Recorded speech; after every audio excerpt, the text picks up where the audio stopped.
Assalamualaikum warahmatullahi wabarakatuh.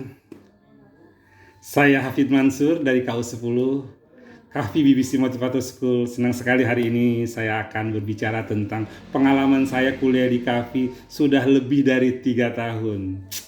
Masya Allah, waktu yang tidak terlalu sempit dan saya emosi saya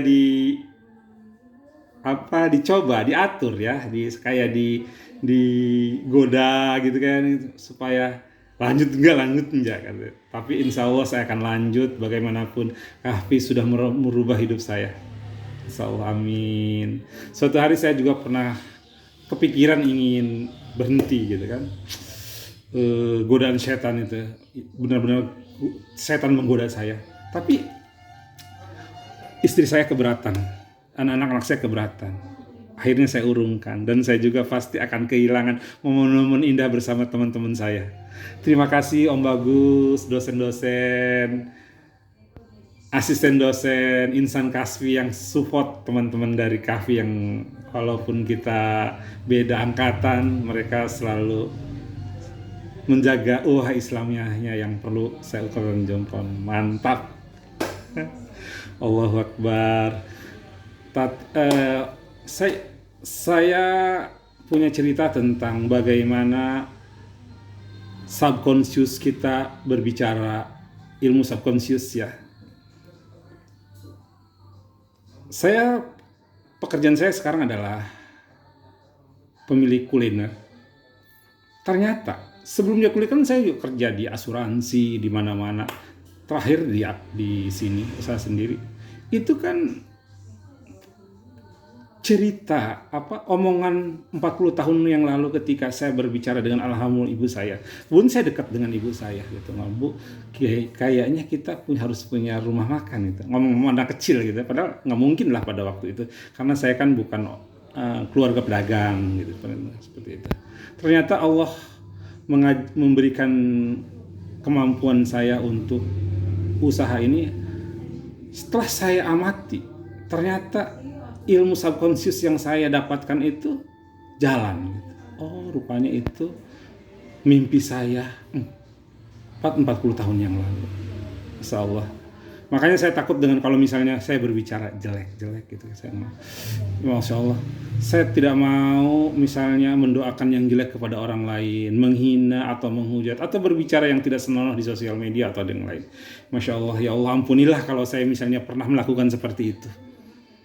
Karena setelah saya pelajari ilmu-ilmu yang didapatkan dari Pak Kahfi, akhirnya sadar bahwa ini akan kembali kepada kita semua. Itu dari subconscious. Banyak ilmu-ilmu yang lain. Saya teringat bahwa Kahfi merubah hidup saya, benar-benar terjadi. Teman-teman di Kahfi juga, karena saya punya kuliner, dia beli makanan saya, dan saya pun beli dengan makanan mereka. Kita jual, karena tidak boleh kita hanya dibeli aja, harus membeli. Membeli. Jadi ekonomi itu bergerak, kata Pak Anies Baswedan. Kita harus seperti itu ya. Semua, saya rasa kita perlu kesabaran, apalagi kondisi seperti sekarang ini. Kalau misalnya kita tidak sabar, kita akan kehilangan arah. Alhamdulillah, ilmu-ilmu yang diajarin oleh Om Bagus saya terapkan di dunia kehidupan, dengan keluarga, dengan lingkungan, dan dengan teman. Jadi saya bilang Kahfi adalah kampus melembutkan hati gitu kan. Karena saya dulu agak-agak keras gitu kan. Karena di sini nggak bisa. Di sini kalau agak mau marah juga orang-orang jarang marah gitu. Sedikit orang-orang yang marah gitu kan. Tawa gitu modelnya. Jadi emang kita harus ada di komunitas yang bagus. Kata anak-anak sekarang tuh harus di circle yang sama gitu kan, seperti itu. Agak aneh kalau misalnya mahasiswa Kahfi ngomongnya jelek gitu kan. Luar biasa, itu pasti akan dapat denda gitu kan. Yang jelek-jelek kita tidak boleh misalnya menghasut orang, menyampaikan yang jelek-jelek, tidak boleh. Kita harus menyampaikan fakta, berdasar. Mahasiswa Kahfi itu berlandaskan Al-Quran dan hadis. Alhamdulillah, Setelah saya belajar di Kahfi, apalagi belajar tentang hipnotis, ada cerita tentang apa? Bukan ada cerita, ada kata-kata paksa diri Anda untuk membaca Al-Fatihah. Saya buat begini, paksa diri Hafid Mansur untuk membaca Al-Quran. Akhirnya saya selalu membaca Al-Quran setiap hari. Sebelum beraktivitas saya harus membaca Al-Quran dan hadis. Itu luar biasa. Diulang lagi. Mungkin awal-awal saya berat juga, kata Om, baca Al-Qurannya sekarang saya bukannya Al-Qurannya aja, karena saya juga agak-agak taat gitu, perintah guru itu saya lakukan seperti itu. Inilah yang membuat saya semakin sayang untuk tidak dilanjutkan di Kahfi. Ya Allah, rugi sekali kalau saya tidak dilanjutkan di Kahfi. Belum ada apa-apanya. Kita harus belajar lagi karena godaannya sangat-sangat besar untuk misalnya tidak mau belajar, tidak mau kuliah tepat waktu. Karena di Kahfi kalau kita tidak belajar kita didenda, kita tidak masuk ke didenda. Luar biasa ya kan?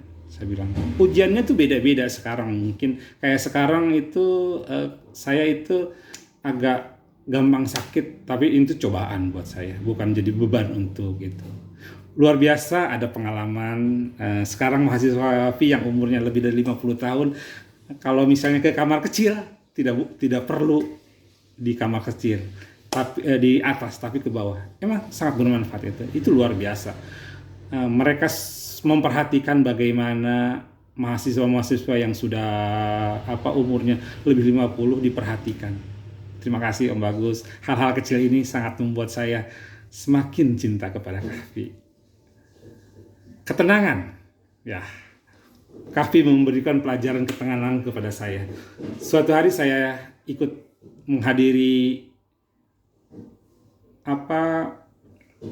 wisuda di UI hari Sabtu karena teman saya itu anaknya S2 di UI. Parkirnya itu penuh banget. Pokoknya kalau misalnya kita agak-agak parno gitu nggak bisa dapat lah. Saking saya pusingnya, kunci mobil saya tertinggal di dalam. Panik dong gitu kan. Nggak panik sekarang. Saya atur napas saya gitu kan, biar tenang gitu kan. Saya panggil satpamnya untuk bantu saya. Akhirnya mereka bantu. Ternyata sebelum satpam datang membawa penggaris itu, ada orang yang bantu saya, dibukakan gitu. Coba kalau misalnya 3 tahun yang lalu terjadi segini, saya agak panik gitu kan. Tapi alhamdulillah sekarang sudah tidak panik lagi. Makanya saya bilang saya bersyukur menjadi insan Kahfi yang harus bisa memberikan manfaat kepada orang lain. Karena bagaimanapun kebaikan itu akan kembali kepada kita dan kita harus selalu semangat untuk berbuat baik. Terima kasih Om Bagus, kakak dosen yang luar biasa, asisten, dan insan Kahfi. Yuk kita jadi bagian agen kebaikan dari Kahfi untuk Indonesia. Assalamualaikum warahmatullahi wabarakatuh.